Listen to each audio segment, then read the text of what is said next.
Ciao, buongiorno a tutti. Allora, quello che abbiamo fatto oggi è stato il percorso delle colline di Pasqua. Eravamo curiosi di farlo perché tanti sul web si sono lamentati che le indicazioni non erano abbastanza dettagliate. Allora, noi abbiamo parcheggiato la macchina nel parcheggio della chiesa a Brazzacco. Da lì siamo partiti ed è molto comodo e ci sono già le prime indicazioni. Quello che noi abbiamo capito è che le indicazioni ti portano a una zona, ma non ti danno poi le indicazioni di un percorso ben preciso.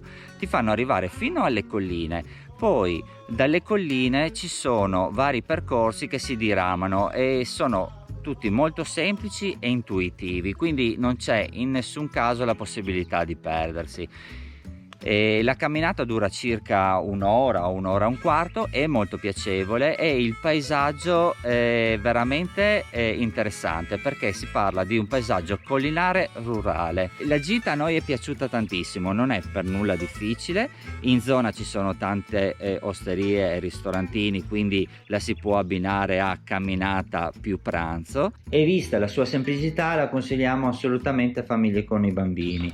Allora, una cosa carina che abbiamo trovato lungo il percorso è questa azienda che vende i loro prodotti, quindi marmellate, il miele, il succo di mela, le uova fresche e poi tutto quanto riguarda, adesso io vi mostro così, integratori, cosmesi ricavati dal miele, dalle api.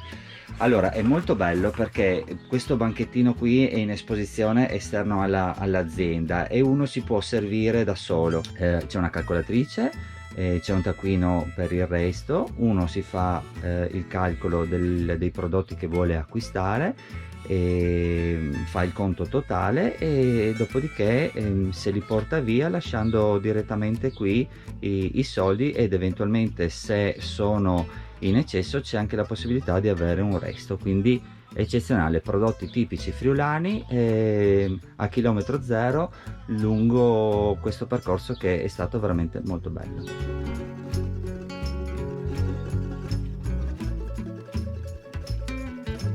Le nostre conclusioni sono le seguenti: la zona paesisticamente è molto bella, la camminata risulta rilassante, c'è la possibilità di allungare la camminata a proprio piacere, non esistono tratti difficili e impegnativi, si presta come eventuale location dove organizzare un picnic, dista circa 15 minuti da Udine e per chi lo desidera può, con una pedalata di circa mezz'ora, farla diventare un'ottima meta per un'escursione su due ruote.